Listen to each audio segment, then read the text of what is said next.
इसका उद्देश्य क्या है? सैजा फाउंडेशन की स्थापना 2009 में हुई और इसका उद्देश्य शिवचरित्र से राष्ट्र निर्मिति ये उद्देश्य है और इसके लिए हम संगीत में शिवचरित्र के माध्यम से जन जागृति कर रहे हैं।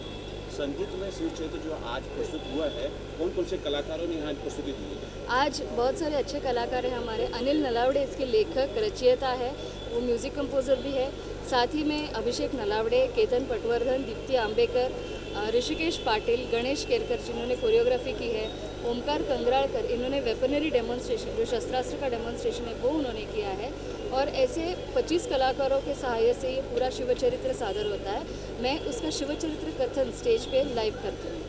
ये भी जानना चाहेंगे कि जैसा मैं सुन रहा था, जैसा मैं समझ रहा था कि छत्रपति शिवाजी महाराज को अंतर्राष्ट्रीय लीडर मानना चाहिए और ये अगर लोग माने इसके लिए क्या क्या कुछ करना चाहिए और कैसे लोगों में जन जागरण फैले, इस बारे में बताइए। छत्रपति शिवाजी महाराज सही मात्रा में ग्लोबल लीडर है बिकॉज उन्होंने सिर्फ मुग़ल शाही, निज़ाम शाही, आदिल शाही से मुकाबला नहीं किया तो इंग्लिश, डच, फ्रेंच, पोर्तुगीज सबसे मुकाबला किया और एक पीढ़ी को उन्होंने खुद से सराहा है, उन्होंने खुद से तैयार किया है और यही जन जागृति हम इस माध्यम से कर रहे हैं। हर एक अपने अपने तरीके से कर सकता है।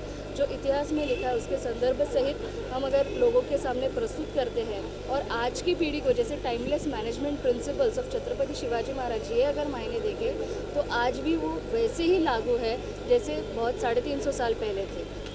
ये भी जानना चाहेंगे, शिवाजी महाराज बहुत अच्छा मैनेजमेंट करते थे। जैसे कि हमने देखा है कि जब पूरा समाज बिखरा हुआ था और शिवाजी महाराज ने सभी को एकत्रित किया है, तो कितना कुछ प्रभाव देता है नए पीढ़ियों को?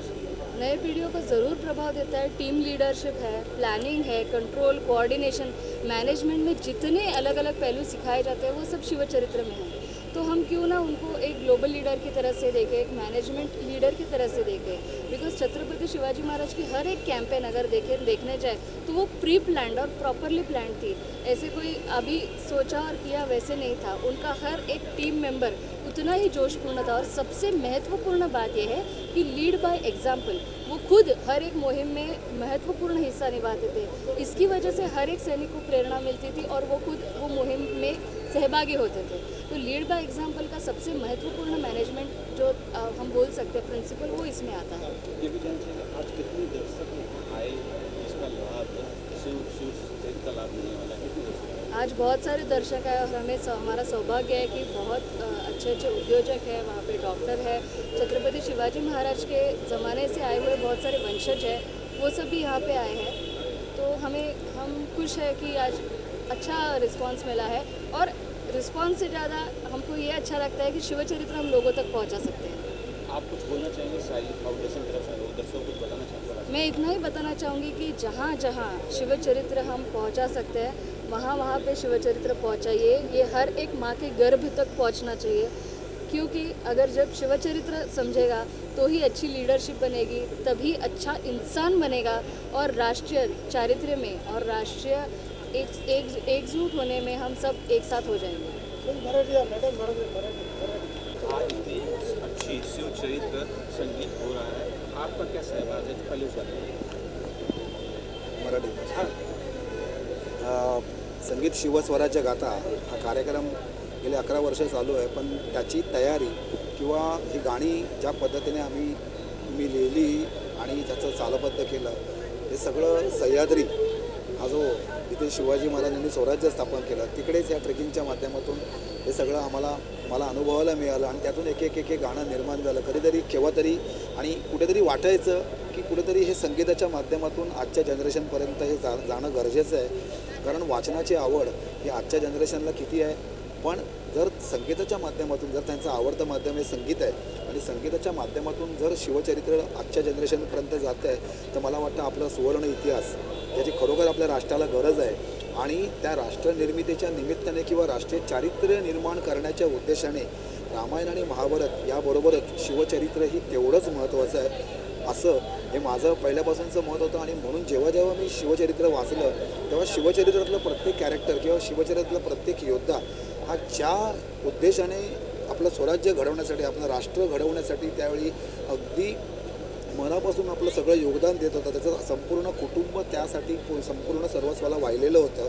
आणि अशा योद्ध्यांनी जेव्हा छत्रपती शिवाजी महाराजांना हे स्वराज्य घडवण्यासाठी साथ दिली, अगदी प्रामाणिक साथ दिली, तेव्हा कुठेतरी ह्याच मातीतल्या ह्या जनतेमधून, या मातीमध्ये जन्माला आलेल्या सगळ्या एकत्र रयतेने मिळून हे स्वराज्य निर्माण केलं. आज हे अख्ख्या जगामध्ये एकमेव असं कारण आहे की जिथे राजा आणि राजाबरोबरची जनताही या स्वराज्यासाठी लढते आहे. आणि हे स्वराज्य फक्त लढण्यासाठी आणि किंवा जगवण्यासाठी नाही, तर ते मोठं व्हावं, ते समृद्ध व्हावं, यासाठी जनतेने त्यावेळी दिलेला तो लढा होता. आणि हे एकमेव जागतिक आपलं असं उदाहरण आहे जे खरोखर अख्ख्या ग्लोबल लेवलला छत्रपती शिवाजी महाराजांचं आणि या संपूर्ण स्वराज्याच्या इतिहासाचं हे संपूर्ण हिस्ट्री जाणं फार फार गरजेचं आहे. आणि म्हणून हा आमचा पहिल्यापासूनचा अट्टहास होता की कधीतरी ती ह्या सगळ्या जनरेशनने याची नोंद ठेवावी आणि त्यातून हे शिवचरित्र घरोघरी पोचावं, मनामनात पोचावं, अगदी गर्भापर्यंत पोचावं. आणि खरंच संगीत शिवस्वराज्याच्या माध्यमातून 42 गाणे आम्ही जे सादर करतो, प्रत्येक विषय साजरा करतो, तो लोकांना व्यवस्थित आवडतो आहे, त्यांना आम्हाला ॲप्रिसिएशन मिळतं आहे. हे आमच्यासाठी खरोखर आमच्या भाग्याचं असं एक हे आहे. सर ये इतना सुंदर गणगीत गाने में सुने, बहुत सुंदर है और बहुत अच्छा लगा. कितने साल लगे सर ये सब रिसर्च करने में? कुल कितने गाने थे टोटल अब तक इसमें 42 सॉन्ग्स है, 42 सॉन्ग है. और इस गानों को मतलब ऐसे डिसाइड करके मतलब कभी लिखा नहीं गया है. इसकी जो चाल है वो भी कभी मतलब ये नहीं हुआ. जिस तरह से वो मतलब ज्या पद्धतीने आम्ही बेसिकली सांगायचा मुद्दा हाच आहे की ये प्रोसेस है. बेसिकली ये टाइम टेकिंग प्रोसेस है.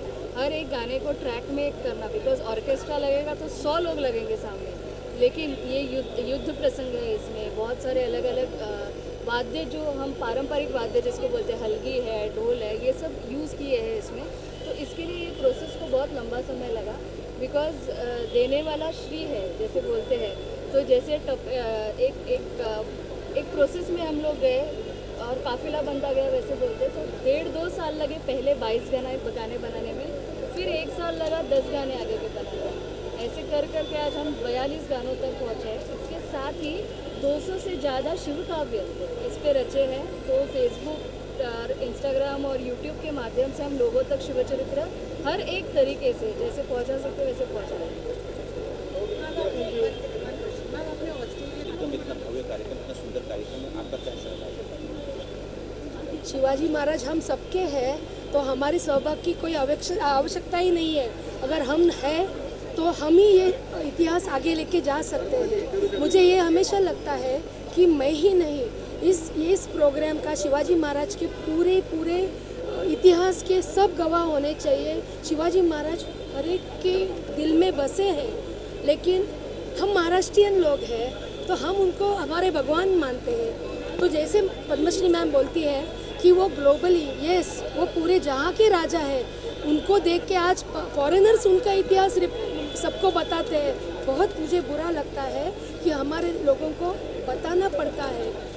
बाकी महाराणा प्रताप बोला जाता है, लेकिन शिवाजी महाराज को शिवाजी कहा जाता है. हमारे राजा हैं तो उनको राजा का स्थान बहुत प्रेम से, प्यार से, आदर से उनका नाम लेना चाहिए, ऐसा मुझे लगता है. और इस प्रोग्राम में, क्योंकि कोई किसी भी प्रोग्राम के लिए किसी की तो ज़रूरत है, मदद की ज़रूरत है, फिनांस से लेके ऑडियंस से लेके सब. हमारा ये जो प्रोग्राम है, मुझे लगता है कि ये कोई कमर्शियल प्रोग्राम नहीं है. हम शिवाजी महाराज का इतिहास हर एक आदमी, हर एक व्यक्ती तक पोहोचायला चाहते हैं. मला असं वाटतं की हे आमचे राजे नाहीत, हे आपल्या महाराष्ट्राचेच नाही, भारताचं नाही. आज शिवाजी महाराजांनी जो इतिहास रचला आहे तो प्रत्येक माणसाच्या मनात बसला पाहिजे. आणि मला फार कधी कधी असं वाटतं की प्रत्येकाच्या मागे जावं लागतं महाराजांचा आमचा प्रोग्राम बघायला. तुम्ही जर हे खरंच टेलिकास्ट करणार असाल हा प्रोग्राम, एकदा तो प्रोग्राम आपल्या सर्वांचा आहे. तो माझा, तुमचा, त्यांचा नाही. हा आपल्या महाराजांचा प्रोग्राम आहे. तो प्रत्येकाने बघावा. आणि महाराज आणि महाराजांचे मावळे प्रत्येकजण, एकाचंच नाव नाही घेत आहेत, राजे, हे राजे सगळ्यांचे होते, सगळ्यांनी बघितलं पाहिजे. हा प्रोग्राम हा अतिशय सुंदर प्रोग्राम आहे. आणि ह्या प्रोग्राममध्ये थोडीशी फुलाची पाकळी म्हणून थोडी माझा हातभार लागतो. मी मला स्वतःला खूप नशीबवान समजते. जय महाराष्ट्र, जय शिवराय. कुलकर्णी, मी आत्ता शिव स्वराज्य गाथा हा प्रयोग आत्ता बघतोय आणि मी भारावून गेलो आहे. बरेच आपण शिवरायांवरती खूप काही नाटकं सिनेमे आत्तापर्यंत आपण बघत आलो आहे किंवा बघतोय. वेगवेगळे संहिता आपण बघतो, पण हे संगीत संहिता ही फारच वेगळी आहे आणि फारच इन्स्पायरिंग आहे असं मला वाटलं. एकतर मुळात ह्याच्यामध्ये सगळे ज्यांनी ही सुरू केली म्हणजे ज्यांनी अनिल नलावडे ज्यांनी ही लिहिली आणि पद्मश्री राव यांनी दिग्दर्शित केली, या दोघांनी कुठेतरी मला असं वाटतं त्यांच्या आतून आलेला आवाज त्याला त्यांनी एक स्वरूप दिलं आहे आणि त्याचा हा प्रयोग झाला असं मला वाटतं. कारण आतापर्यंत माझा जो काय अनुभव आहे तो तोच आहे की जेव्हा आतला आवाज तुम्ही ऐकून त्याच्यासाठी तुम्ही काहीतरी खूप मनस्वीरित्या करता, त्याची जादू काही वेगळीच असते. ती जादू इथे या प्रयोगात बघायला मिळते.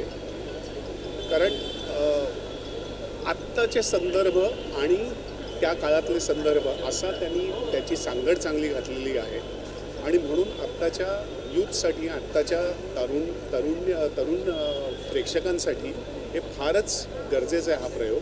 आणि ह्याचे प्रयोग खूप व्हायला पाहिजे. 100 प्रयोग ऑलरेडी झालेत, पण मला असं वाटतं हे 1000च्या कमी तर याचे प्रयोग होऊ नये. आणि मला असं वाटतं प्रेक्षकांनीच हे नाटक ही कलाकृती डोक्यावर घ्यावी आणि त्याचे 1000पेक्षा वरती जास्त प्रयोग व्हावेत असं मी त्यांना आवाहन करतो. प्रत्येकाने पाहावा असा हा प्रयोग आहे आणि प्रत्येकाने आपल्या पुढच्या जनरेशनला द्यावा असा हा प्रयोग आहे. धन्यवाद.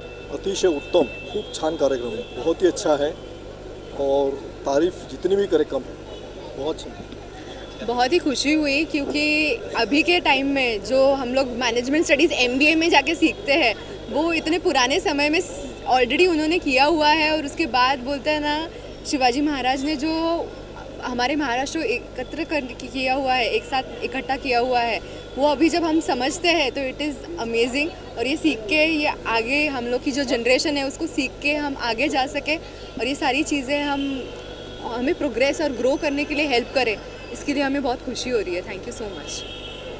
कार्यक्रम कैसा लगा और ये लोगों को क्या प्रेरणा मिली? ये प्रोग्राम जो है ना सबसे बढ़िया है और छत्रपति शिवाजी महाराज का पुराना जो है वो दिखाने की कोशिश की है. यंग पीढ़ी को जो मैसेज देना है वो सबसे टॉप मैसेज दिया है और इस program is very nice, very nice.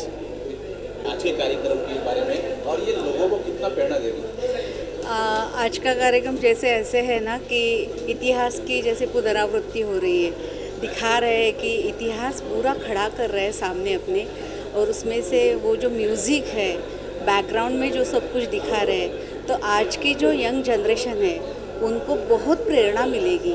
अगर इनके साथ ही ये लोग ऐसे कुछ लोगों को लेके जाएंगे साथ में गढ़ किले दिखाने के लिए, तो उसका असर भी बहुत अच्छा हो जाएगा. बहुत बढ़िया है, बहुत ही बढ़िया.